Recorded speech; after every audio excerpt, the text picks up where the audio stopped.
சொந்த குடும்பத்திலேயே ஒரு வேலைக்காரி மாதிரி ட்ரீட் பண்ண ஒரு அழகான குடும்பத்தை சேர்ந்த மதிங்கிற பொண்ணோட கதை தான் இது. தமிழ்நாடை சேர்ந்த மதிங்கிற பொண்ணு சின்ன வயசுல இருந்தே அன்புக்காக ஏங்கிட்டு இருக்காங்க.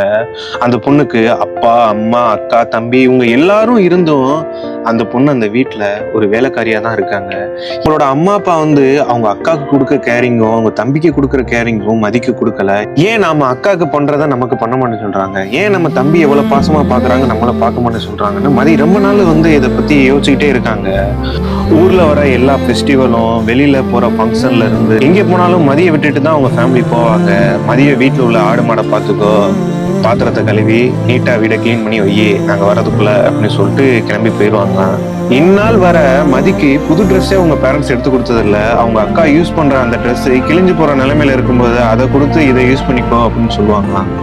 மதி அன்புக்காக ஏங்கிட்டு இருக்கும்போது அவங்களோட ஸ்கூல் டேஸ்ல ஒரு பையன் மதியிட்ட நான் உன்னை லவ் பண்றேன்னு அப்ரோச் பண்றாங்க. அந்த பையனுக்கு அப்பா இல்ல, அம்மா, 2 அக்கா தான் இருக்காங்க. ரொம்ப கஷ்டப்படுற ஃபேமிலி. அவனோட சொந்த காலில் நின்று தான் அவங்க 2 அக்காவுக்கும் மேரேஜ் பண்ணி இப்ப அவனோட லைஃபை கொஞ்சம் செட்டில்டா வாழ்ந்துட்டு இருக்கான். ஸ்டார்டிங் ஸ்டேஜ்ல மதி நார்மலா பேசிட்டு இருந்தவங்க போக போக அந்த பையன் எங்கேயுமே மதிக்கு கிடைக்காத அன்பை அந்த பையன் கொடுக்க ஆரம்பிக்கிறான். அதுக்கப்புறம் மதிக்கு அவனை ரொம்ப பிடிச்சி போயிருது. சீக்கிரட்டா அவனை லவ் பண்ண ஆரம்பிக்கிறாங்க. 2 பேரும் நல்லபடியா லவ் பண்ணிட்டு இருக்காங்க. ஒரு ஸ்டேஜ்ல மதியோட ஃபேமிலி மதியை காலேஜ் படிக்க வைக்கணும்னு சொல்லி ஹாஸ்டல்ல படிக்க வைக்கிறாங்க. அப்ப ஹாஸ்டல்ல ஒரு பேரண்ட்னா அந்த பொண்ணுக்கு தேவையான ஸ்நாக்ஸ்ல இருந்து, ட்ரெஸ்ல இருந்து, அந்த பொண்ணு செலவு பண்றதுக்கு அமௌண்ட் இது எல்லாமே கொடுக்கணும். ஆனா மதிக்கு சாப்பாடு பீஸும் செம் பீஸும் மட்டும் தான் கட்டுறாங்களே தவிர மதிக்கு ஸ்நாக்ஸ்ல இருந்து எதுவுமே, ட்ரெஸ்ல இருந்து எதுவுமே பெருசா அவங்க வீட்டுல இருந்து ப்ரொவைட் பண்ணல.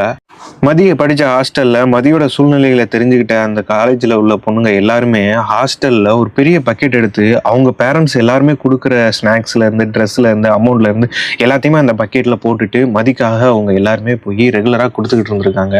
இது எல்லாத்தையும் அக்செப்ட் பண்ண மதி சந்தோஷமா தான் வாழ்ந்துகிட்டு இருக்காங்க. ஓகே, இதுக்கப்புறம் அந்த ஃபேமிலியோட நம்ம வாழ்றது ரொம்ப கஷ்டம் அப்படின்னு சொல்லிட்டு மதி அந்த பையனை மேரேஜ் பண்ணலாங்கிற முடிவோட ஃபிக்ஸ் ஆகுறாங்க. ஃபிக்ஸ் ஆகும்போது மதியோட ஃபேமிலியில நிறைய குடைச்சல் கொடுக்க ஆரம்பிக்கிறாங்க. அந்த விஷயத்தை தெரிஞ்சு மதியை வீட்டுக்கு கூட்டிட்டு போகணும், காலேஜை விட்டு வெளியில கொண்டு வரணும்னு சொல்லி நிறைய ஸ்ட்ரகிளை உருவாக்குறாங்க. அந்த நேரத்துல மதி ரொம்ப ஸ்ட்ராங்கா இருக்காங்க. இந்த பையனை எப்படியா இருந்தாலும் கூட்டி போயிடுவான்னு சொல்லிட்டு ரொம்ப ஸ்ட்ராங்கா இருக்காங்க. அதுக்கப்புறம் மதியோட பேரண்ட்ஸ் நினைச்ச மாதிரியே மதியை காலேஜ்ல இருந்து லெஃப்ட் ஆக்கி அவங்க வீட்டுல போய் அடைச்சு வைக்கிறாங்க. என்னதான் மதியை அடைச்சு வச்சிருந்தாலும் மதியை லவ் பண்ண அந்த பையன் அந்த பொண்ணை உண்மையா லவ் பண்ண அந்த பொண்ணை கைவிடாம அந்த பொண்ணை எப்படியோ அவனால முடிஞ்ச அளவுக்கு போராடி அந்த பொண்ணை இப்ப மேரேஜ் பண்ணிட்டான். இப்ப மதிக்கு அழகான ஒரு பெண் குழந்தை இருக்கு. இப்ப இந்த உலகத்திலேயே ரொம்ப சந்தோஷமா வாழ்றது மதின்னு தான் நான் சொல்லுவேன்.